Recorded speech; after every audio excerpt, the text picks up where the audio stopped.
এক সাহাবা জিহাদের ময়দানে, বুখারীর বর্ণনা, যুদ্ধের ময়দানে সে সামনে যাই পাচ্ছে, লা তাজিদু শাযা ওয়ালা ফাযা ইল্লা ইয়াকতুলু বিসাইফি, বিশাল তলোয়ার নিয়ে আল্লাহু আকবার বলে বলে কাফের আর মুশরিকের বাচ্চাগুলোরে কচুকাটা করছে। সাহাবীরা দেখে নবীর কাছে এসে খুশখবর দেয়, ও নবী দেখেন আপনার সাহাবী দিন কায়েমের আন্দোলনে কালিমার পতাকাটারে জমিনের বুকে পতপত করে উড়ানোর জন্য কেমন করে যুদ্ধের ময়দানে, জিহাদের ময়দানে কাফের আর মুশরিকদেরকে কচুকাটা করছে। নবী দেখেন আজকের জিহাদের ময়দানে যুদ্ধের সব সওয়াব আল্লাহ এই সাহাবীরই দিয়ে দিবে। বিশ্বনবী বললেন হুয়া ফিন্নার, সে জাহান্নামে যাবে। সাহাবীরা তো অবাক, জীবন বাজি রেখে তলোয়ার নিয়ে কাফেরদের সাথে যুদ্ধে ময়দানের মধ্যে লিপ্ত, একটার পর একটা কাফের গুলোরে হত্যা করে জাহান্নামের মেহমান করে পাঠিয়ে দিচ্ছে। এই লোকটা কেমন করে জাহান্নামী হয়? বিশ্বনবী বললেন হুয়া ফিন্নার, এই লোকটা জাহান্নামে যাবে, এরে কেউ বাঁচাতে পারবে না, জাহান্নামী। এক সাহাবী মনে মনে বলল, এই লোকটা কেমন করে জাহান্নামী হয়, আমি তার পেছনে পেছনে দেখবো তার শেষ পর্যন্ত কি ঘটে, কারণ নবী যা বলে এটা তো কোনোদিন মিথ্যা হতে পারে। সাহাবী লুকিয়ে লুকিয়ে তার পিছু নিল, দেখলো যুদ্ধ করতে করতে জিহাদের ময়দানে শত্রুদের মাঝখানে ঘাটির ভেতরে সে মারতে মারতে চলে গিয়েছে, মারতে মারতে কাফেরদের মাঝখানে এমন জায়গায় চলে গিয়েছে চারদিক থেকে কাফেররা তাকে ঘেরাও দিয়ে ফেলেছে। এবার আর সে পারে না, দীর্ঘ সময় যুদ্ধ করতে করতে এবার ক্লান্ত শ্রান্ত, এবার নিজেও মারে আবার মাইরও খায়, মারে আবার মাইরও খায়। খেতে খেতে হঠাৎ এক কাফেরের তলোয়ারের আঘাত তার ডান হাত নাই, এক কোপে ডান হাতটা জমিনে পড়ে গিয়েছে, ফিনকে দিয়ে রক্ত, ব্লিডিং হতে হতে, রক্তপাত হতে হতে সাহাবী নিস্তেজ, আর পারে না, আর সহ্য করতে পারে না। শাহাদাতের জন্য অল্প একটু দেরি, এই অল্প একটু দেরি সাহাবীর আর সহ্য হয় নাই। ওই সাহাবী নিজের তলোয়ারটা জমিনের মধ্যে গেড়ে তলোয়ারের উপর ঝাঁপিয়ে পড়েছে, তলোয়ারের এক মাথা পেটের এইখান দিয়ে ঢুকে পিঠের ওই পাশ দিয়ে বের হয়েছে। যে সাহাবী পেছন থেকে ফলো করেছে সে বলে আশহাদু আন্না মুহাম্মাদুর রাসূলুল্লাহ, আল্লাহু আকবার। দৌড়ে এসে নবীর কাছে বলে, ও নবী আপনি যে নবী, শেষ নবী, আখিরি জামানার পয়গম্বর, আপনি যে বিশ্ব নবী, কোনো সন্দেহ নাই আমি নিজ চোখে চাক্ষুষ দেখে এসেছি আপনার ওই সাহাবা আত্মহত্যা করে দুনিয়া থেকে বিদায় হয়েছে। এজন্য শেষটা কার, শেষটা কিভাবে যায় আমরা জানি। এজন্য আল্লাহর কাছে আমরা ফরিয়াদ করি আমাদের মৃত্যু যেন ঈমানের মৃত্যু হয়। আমিন পড়েন, আর জোরে পড়েন আমিন। বদরের যুদ্ধ করেছেন, উহুদের যুদ্ধ করেছেন, খান্দাকের যুদ্ধ করেছেন, সশস্ত্র সংগ্রাম, রক্তক্ষয়ী সংগ্রামের মধ্য দিয়ে কালিমার পতাকা মদিনার জমিনে উড়িয়েছেন। চিল্লায় এখন ঠিক কিনা? তো এই সূরাটা বিশ্বনবীর মাক্কি ইনিংসে নাজিল হওয়া একটা সূরা। এই সূরার আয়াত সংখ্যা হচ্ছে 11টি। কয়টি? সবাই বলেন কয়টি? তো এই সূরায় আমরা কি জানতে পারবো? এই সূরাতে আল্লাহ তাআলা কিয়ামতের বর্ণনা দিয়েছে। কিয়ামতটা যেদিন হবে ওই দিন গোটা বিশ্বব্যাপী আমাদের পরিস্থিতি কি হবে এটার একটা নকশা আল্লাহ এই সূরাতে এঁকে দিয়েছে, নিজে এই সূরার নকশা এঁকে দিয়েছে। কিয়ামতের প্রামাণ্য ধারা বর্ণনা আল্লাহ নিজে দিয়েছে। এই সূরাটা পড়লে মনে হবে আপনি এখানে বসে কিয়ামতটা সচক্ষে লাইভ দেখতেছেন। সুবহানাল্লাহ পড়বেন না? সূরাটার নাম হচ্ছে আল কারিয়া। কি নাম? সবাই বলেন কি নাম? আল কারিয়া মানে হচ্ছে বিকট আওয়াজ, ভয়ঙ্কর আওয়াজ, জাইগান্টিক সাউন্ড, বোম্বাস্টিক মার্কা সাউন্ড। যে সাউন্ড, যে আওয়াজ, যে বিকট শব্দ পৃথিবীর কোনো মানুষ শুনে নাই। The trumpet, the siren, the whistle, বিশাল এক হুইসেল বাজানো হবে। ওই হুইসেল বা সাইরেন বাজানোর ফলে বিকট একটা শব্দে গোটা বিশ্ব ভেঙে খান খান হয়ে যাবে। এটার নামই হচ্ছে আল কারিয়া। চিল্লায় এখন সুবহানাল্লাহ। ওই হুইসেল দেওয়ার জন্য, ওই সাইরেন বাজানোর জন্য, ওই সুরের ভেতরে, সিঙ্গার ভেতরে ফুৎকার দেওয়ার জন্য রব্বুল আলামিন স্পেশাল একটা ফেরেশতা বানিয়েছেন। তার নাম হলো ইসরাফিল আলাইহিস সালাম। কি নাম? ইসরাফিল আলাইহিস সালাম। এদিকে ইসরাফিল নামে কেউ আছে? হ্যাঁ, অনেকে রাখে ইসরাফিল নামটা, কিন্তু অনেকে রাখে। আজরাইল রাখে নাকি? হ্যাঁ, আজরাইল রাখে না, ইসরাফিল কিন্তু রাখে। তো এই ফেরেশতাকে আল্লাহ তাআলা বিশাল একটা হুইসেলের ভিতরে, সাইরেনের ভিতরে 3টা ফুৎকার দেওয়ার জন্য তৈরি করেছেন। তার ডিউটি হচ্ছে তার গোটা জীবন জুড়ে সে হুইসেলের ভেতরে 3টা ফু দিবে। এটার বাংলায় বলে সিংহা। বাংলায় কি বলে? সিংহায় ফু দিবে কয়টা? চিল্লায় বলেন। এই ফেরেশতার পা দুটো হচ্ছে জমিনে, এই ফেরেশতার মাথা হচ্ছে আকাশের অনেক উপরে। সৃষ্টির পর থেকে এই ফেরেশতা ওই সিংহাটা, ওই বাঁশিটা তার 2 ঠোঁটের মাঝখানে লাগিয়ে আল্লাহর আরশের দিকে তাকিয়ে আছে and just waiting for the green signal. আল্লাহর পক্ষ থেকে সিগন্যাল আসার অপেক্ষায় আছে যে আল্লাহ কখন বলবে যে ফু দে। সুবহানাল্লাহ। 3টা ফু দেওয়ার জন্য রব্বুল আলামিন একটা ফেরেশতা বানালেন। ইসরাফিল ফেরেশতা সৃষ্টির শুরু থেকে বিশাল সিংহাটাকে, সাইরেনটাকে, ট্রাম্পিটটাকে 2 ঠোঁটের মাঝখানে লাগিয়ে আল্লাহর আরশের দিকে তাকিয়ে আছে, কবে আমার প্রভু বলবে সাইরেনের মধ্যে বাঁশি বাজা। রিকশার টায়ার পাংচার হলে বিকট আওয়াজ হয়, মানুষ ভয় পেয়ে যায়, আসলে অনেক বড় আওয়াজ। আর জীবনে কে কি আওয়াজ শুনেছেন? আওয়াজ হয় কিসে? জেনারেটর যদি ব্রাস্ট হয়, ট্রান্সমিটার যদি ব্রাস্ট হয়, আওয়াজ হয় না? আওয়াজ হয়। হ্যাঁ, হেলিকপ্টার, হ্যাঁ হেলিকপ্টার যখন ল্যান্ড করে তখনও ভয়ঙ্করতম আওয়াজ হয়। বিমান যখন টেক অফ করে, ল্যান্ড করে, ভয়ঙ্কর আওয়াজ হয়। এরপরে লোহার মধ্যে যদি হাতুড়ি দিয়ে পিটায়, যখন তারা কাজ করে, ভয়ঙ্কর আওয়াজ হয়।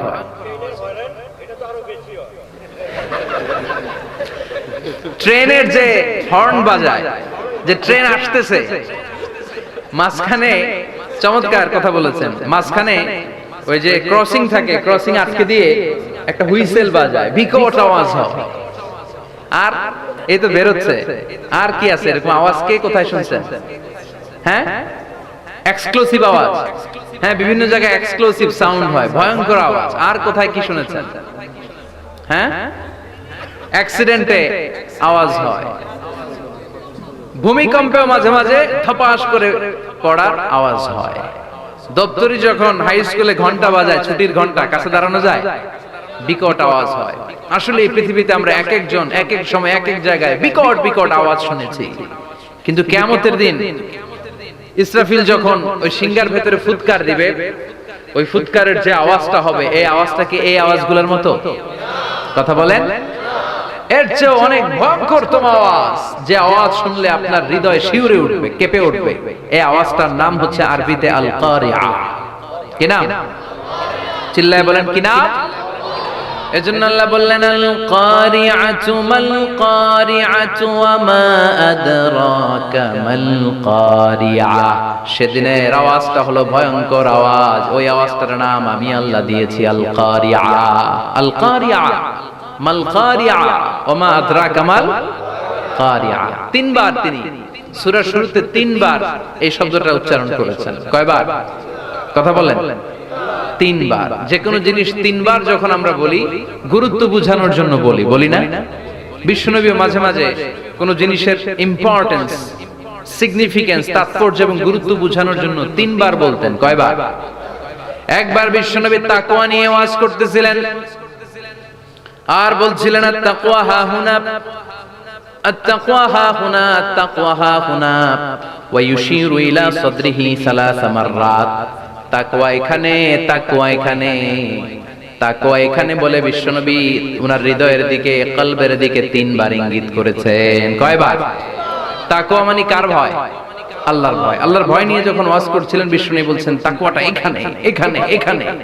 তেমনি মক্কাবাসীদের কাছে যখন সূরাতুল কারিআ নাযিল হয়েছে, মক্কার কাফির মুশরিকদের দৃষ্টি আকর্ষণের জন্য আল্লাহ তাআলা এই সূরার শুরুতে আল কারিআ শব্দটা 1 বার নয়, 2 বার নয়, 3 বার উল্লেখ করেছেন। পড়েন সুবহানাল্লাহ। আল্লাহ বললেন আল কারিআতু মাল কারিআতু ওয়া মা আদরাকা মাল কারিআ ইয়াওমা ইয়াকুনুন নাসু কাল ফারাশিল মাবথুস ওয়াতাকুনুল জিবালু কাল'ইহনিল মানফুশ। সুবহানাল্লাহ পড়েন।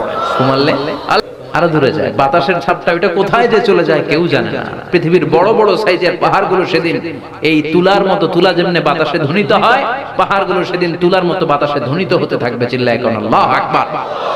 এই পৃথিবীর সবচেয়ে বড় পাহাড়ের নাম মাউন্ট এভারেস্ট। বিশাল বড় পাহাড়, উপরে শুধু বরফ আর বরফ। এটার বলে হিমালয়, বাংলায় কি বলে? নেপালে অবস্থিত এই হিমালয়ের পাহাড়। আমি একবার কাতার থেকে যাচ্ছি কায়রো, ওই ফ্লাইটে হিমালয়ের পাশ দিয়ে ফ্লাই করে, বিমানের সামনে স্ক্রিন থাকে, আপনি কোন জেলা কোন থানার উপর দিয়ে যাচ্ছেন ওটা শো করে। আমি দেখলাম হিমালয়ের পাশ দিয়ে ফ্লাই করছে, জানলা দিয়ে তাকিয়ে দেখি বিশাল মাউন্ট এভারেস্ট, উপরে শুধু বরফ আর বরফ। সুবহানাল্লাহ, 29,035 ফিট উঁচু ওই পাহাড়টা। সেদিন আল্লাহ যখন একটা ঝাঁকুনি দিবে, পৃথিবীটারে ভেঙে খান খান হয়ে যাবে, টুকরা টুকরা হয়ে যাবে, তুলার মতো বাতাসে ধ্বনিত হতে থাকবে। ইউরোপের সবচেয়ে বড় পাহাড়ের নাম হচ্ছে আল্পস পর্বতমালা। পুরো মাউন্টেন রেঞ্জটা ভেঙে চুরমার হয়ে যাবে, ধূলিকণা হয়ে যাবে। আমেরিকার সবচেয়ে বড় পাহাড়ের নাম আলাস্কা মাউন্টেন রেঞ্জ।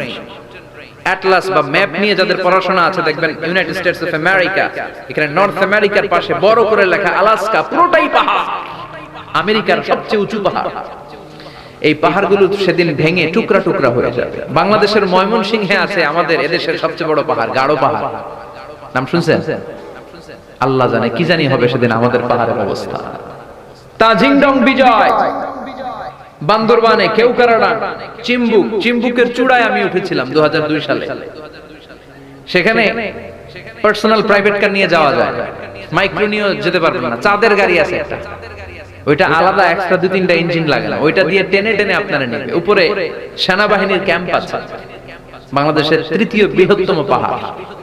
কিয়ামতের দিন আল্লাহ যখন একটা ঝাঁকুনি দিবে, পৃথিবীটারে যখন একটা নাড়া দিবে, আর ইসরাফিল যখন ফুৎকার দিবে, একটা পাহাড়ও টিকবে?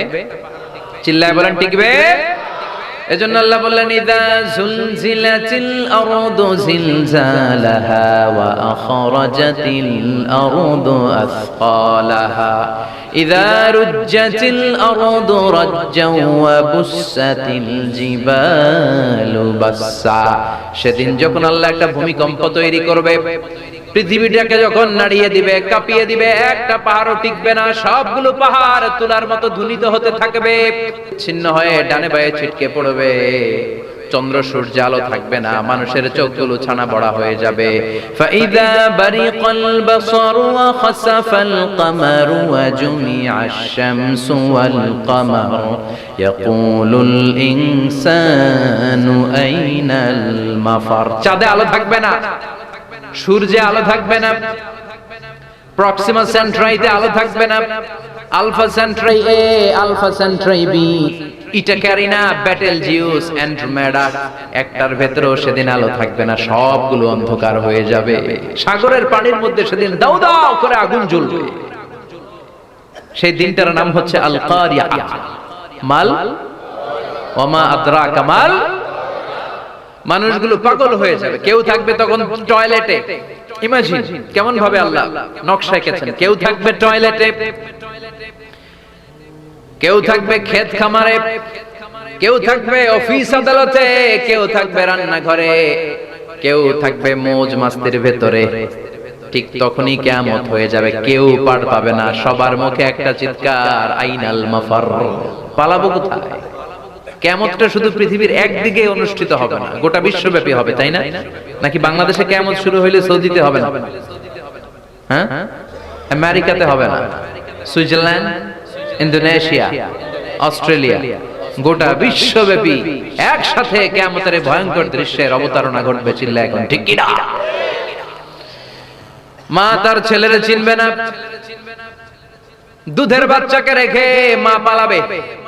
কুল্লু মান আলাইহা ফানি ওয়া ইয়াবকা ওয়াজহু রাব্বিকা যুল জালালি ওয়াল ইকরাম ফাবিআইয়ি আলাই রাব্বিকুমা তুকাযযিবান। পৃথিবীর মধ্যে যা যা তোমরা দেখো সব হয়ে যাবে ফান। সব কি ফান? আমরা বলি না ফানা ফানা, বলি ফানা ফানা হয়ে যাবে, কিছু থাকবে না। থাকবে একজন, চিল্লায় বলেন তিনি কে? এজন্য সব সময় আল্লাহর কাছে কামনা করবেন, আল্লাহ তুমি ঈমানের মরণ দাও। পড়ে না আমিন? ও আল্লাহ তুমি আমাদেরকে শাহাদাতের মরণ দাও। পড়ে না আমিন? আমাকে শহীদ করে সেই মিছিলে শামিল করে নিও। যে মিছিলের নেতা মীর হামজা খুবাইব খাব্বাব আল্লাহর কাছে ছিল অতি প্রিয়, শামিল করে নিও। আমাকে শহীদ করে সেই মিছিলে শামিল করে নিও। পড়েন আমিন। বিশ্বনবী বলেন শাহাদাতের তামান্না নিয়ে যদি, অন্তরে শাহাদাতের ইচ্ছা নিয়ে যদি, শাহাদাতের তামান্না নিয়ে যদি কেউ বিছানার মধ্যে ডায়রিয়া রোগে আক্রান্ত হয়েও মারা যায়, হার্ট অ্যাটাক করেও মারা যায়, স্ট্রোক করেও যদি মারা যায়, কিন্তু অন্তরে যদি শাহাদাতের তামান্না থাকে, কিয়ামতের ময়দানে শহীদদের সাথে তারে দাঁড় করাবে কে? ঈমানের পথে অবিচল থেকে আমার মরণ যেন হয়। পড়েন আমিন। আমার সাথে সাথে বলেন, ঈমানের পথে অবিচল থেকে আমার মরণ যেন হয়। তোমারই কাছে মিনতি আমার, তোমারই কাছে মিনতি আমার, মহামহিম দয়াময়। ঈমানের পথে অবিচল থেকে আমার মরণ যেন হয়। পড়েন আমিন। ঈমানের মৃত্যু এক, আল্লাহ ছাড়া কেউ দিতে পারে না। শাহাদাতের মৃত্যু আল্লাহ ছাড়া কেউ দিতে পারে না। এজন্য আখের যদি ভালো হয়, সব ভালো তার, শেষ ভালো যার। বিশ্বনবী দোয়া করতেন, আল্লাহুম্মা রযুকনা হুসনাল খাওয়াতিম, আল্লাহুম্মা রযুকনা হুসনাল খাওয়াতিম। প্রতিদিন সব সময় নামাজের পরে পড়বেন, আল্লাহুম্মা রযুকনা হুসনাল খাওয়াতিম, আল্লাহুম্মা রযুকনা হুসনাল খাওয়াতিম। আল্লাহ আমাদের শেষটাকে ভালো করো, আমাদের শেষটাকে তুমি ঈমানের উপর করো। পড়েন আমিন। অনেক আল্লাহওয়ালা নামাজি শেষ জীবনে মুরতাদ হয়ে যায়, নাস্তিক হয়ে যায়, আছে না নাই? মুফাসসির ইসলামের নাম শুনছেন? অনেক ইসলামের বয়ান দিত লোকটা শুরু থেকে আমি তাকে চিনতাম। অনেক ইসলামের বয়ান করতো, ইসলামের পক্ষে এসে অনলাইনে কথা বলতো, আস্তে আস্তে আস্তে আস্তে নাস্তিক হয়ে গেছে। এজন্য বিশ্বনবী বলতেন, আল্লাহুম্মা রযুকনা হুসনাল খাওয়াতিম, আল্লাহ শেষটা আমার ভালো করো, আমার শেষটা যেন কালিমাতুত তাইয়্যিবা লা ইলাহা ইল্লাল্লাহর উপর হয়, আমার শেষটা যেন ঈমানের উপর হয়। পড়েন আমিন। আর যারা ইসলাম মানে নাই, কোরআন মানে নাই, বিশ্বনবীরে মানে নাই, তাদের সামনে কুৎসিত আকৃতির একটা ভয়ঙ্কর চেহারা নিয়ে আসবে। বিআকবাহি মা ইয়াকুন, হাদিসে এসেছে, যত খারাপ হতে পারে একজন মানুষের চেহারা, যত দুর্গন্ধ যুক্ত হতে পারে একজন মানুষের দেহ, বিদঘুটে ভয়ঙ্কর রাক্ষসে এক চেহারা নিয়ে আসবে। মুমিনের সামনে এসে যেমনি ভদ্রভাবে বসে যায়, সে এরকম আসবে না, সে ত্রাস সৃষ্টি করবে। ডাকাত যখন আপনার অ্যাটাক করে এমন ত্রাস সৃষ্টি করবে, কোপ মেরে আঘাত করে আপনি ভয়ে সব দিয়ে দিবেন। ওনারা দেখলে আপনার পিলে চমকে যাবে। ভয়ঙ্কর দুর্গন্ধযুক্ত কালো একটা ড্রেস পরে আপনার সামনে এসে এমন ত্রাস সৃষ্টি করে বসবে, ওটা দেখলে অবস্থা খারাপ। চিৎকার দিয়ে ধমকাবে আর বলবে, ইয়া আইয়াতুহান নাফসুল খাবিসা, হে পাপাত্তা বেরোয়া ইলা গাদাবিল্লাহ, আল্লাহর ক্ষোভ, আল্লাহর রাগের দিকে তুই বের হয়ে আয়। মুমিনের আত্মাটা যেমনি স্মুথলি বের হয়ে এসেছে, কাফেরের আত্মাটা বলার সাথে সাথে বেরোতে চাইবে না। আত্মাটা একবার ডানে দৌড়, একবার বায়ে দৌড়, একবার সামনে দৌড়, আর একবার পিছনে দৌড়। এবার মালাকুল মাউত আরো হিংস্র হয়ে যাবে, পা থেকে টান মেরে সারা দেহ থেকে খিচুনি দিয়ে পুরো দেহটারে চাপতে চাপতে জীবিত একটা ছাগলের চামড়া জীবিত অবস্থায় তার দেহ থেকে উল্টো দিকে টেনে টেনে বের করলে যেমন কষ্ট হয়, একজন কাফেরের রূহু দেহ থেকে টেনে হিচড়ে মালাকুল মাউত বের করে ফেলবে। হিন্দুদের শ্মশানের মধ্যে যেখানে লাশ পোড়ানো হতো ওখান থেকে দাঁড়াবে, মানুষগুলো কবর থেকে উঠবে, যে যেখানে মারা গিয়েছে সেখান থেকে দাঁড়াবে। মিনহা খালাকনাকুম ওয়া ফিহা নুঈদুকুম ওয়া মিনহা নুখরিজুকুম তারাতান উখরা। মাটি থেকে বানালাম, মাটির কবরে পাঠালাম, আবার মাটির কবর থেকে দাঁড় করায় দিবে কে? মানুষগুলো দাঁড়াবে, মুমিন বান্দারা চোখ কচলাতে কচলাতে বলবে, মান বাআসানা মিন মারকাদিনা, قالوا من بعثنا من مرقدنا هذا ما وعد الرحمن وصدق المرسلون। মুমিন বান্দারা চোখ ডলতে ডলতে বলবে, ঘুম ভাঙালো কে? ঘুম ভাঙালো মরার কোকিলে। ঘুম ভাঙাইয়া গেল রে মরার কোকিলে, কয় না? এটা মরা কোকিল আবার ঘুম ভাঙায়, ব্যাটারি দিছে মনে এটার ভিতরে। আমার ঘুম ভাঙালো কে? মুমিনরা, আপনারা দাদা আসছে আনন্দের ঘুম দিবেন সেদিন কবরে। তিনটা প্রশ্ন আপনারে করা হবে। মার রব্বুক, তোমার ধর্মের নাম কি? এই লোকটারে চিনো নাকি? ওনার নাম কি? এবার বলবে তিনটা প্রশ্নের উত্তর কোত্থেকে শিখলা? কও কোত্থেকে শিখছেন? বলতে হবে কোরআন থেকে শিখেছি। চারটার উত্তর যখন করতে পারবেন, ইফসাহু লাহু কবরুহু 70 যিরাআন, কবরটারে 70 হাত লম্বা করে দেয়া হবে। ওয়া ইফতাহু লাহু বাবুন ইলাল জান্নাহ, আপনার কবরের ভেতরে থেকে জান্নাতের দিকে একটা ঘর করে দেয়া হবে। জান্নাতের সুঘ্রাণওয়ালা সুবাতাস আপনার কবরের মধ্যে এসে ধাক্কা মারবে। জান্নাতে ঢোকা লাগবে না, আপনার ওই কানেকশন দিয়ে আসবে। এয়ার কন্ডিশনের যে রুমগুলো আছে, ওই রুমগুলোর ভিতরে না ঢুকলো, দরজার আশেপাশ দিয়ে হাঁটলো একটা ঠান্ডা ঠান্ডা বাতাস আছে না নাই? দেহের মধ্যে লাগে। জান্নাতে আপনার ঢোকা লাগবে না, কবরের মধ্যে শুয়ে শুয়ে জান্নাতের সুবাতাস পাবেন। এবার বলবে ফায়ুল বাসুলিবাসু আহলিল জান্নাহ, জান্নাত থেকে আনা দুইটা জান্নাতি সেট পোশাক আপনারে পরিয়ে দেয়া হবে। এবার আপনারে বলা হবে আহলান ওয়া সাহলান, কংগ্রেচুলেশন, খুশ আমদেদ, তোমার জন্য কংগ্রেচুলেশন, সুস্বাগতম। তিনটার পরে চতুর্থ প্রশ্নের উত্তর পেয়েছো, জান্নাতের পোশাক তোমারে পরিয়ে দিলাম, আর কোনো কাজ নাই, এবারের মতো খেলা শেষ, এবার ঘুমাও। কি করো? কথা বলেন, ঘুমাও। নাম কানাউমিল আরুস, বাসর রাতে বর যেমনি কনেকে নিয়ে শান্তির ঘুম দেয়, এরকম ঘুম দাও। তোমার ঘুম কেউ ভাঙাতে পারবে না, ইসরাফিলের 3 নাম্বার ফুৎকার ছাড়া। সুবহানাল্লাহ পড়বেন না? সেই ঘুম ভেঙে যাবে, চোখ ডলতে ডলতে বলবে মান বাআসানা মিম মারকাদিনা হাযা মা ওয়া'দার রহমান ওয়া সাদাকাল মুরসালুন।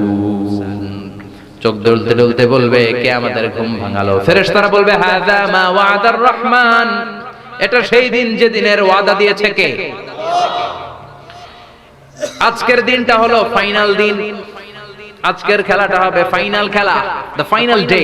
আজকে বিচারের দিন। ওই যে শুনছিলা জাররা জাররা বিচার হবে, ওই বিচার আজকে অনুষ্ঠিত হবে। পৃথিবীর বুকে যে বিচারগুলো হয় নাই, সেদিন ওই বিচারগুলো করবে কে?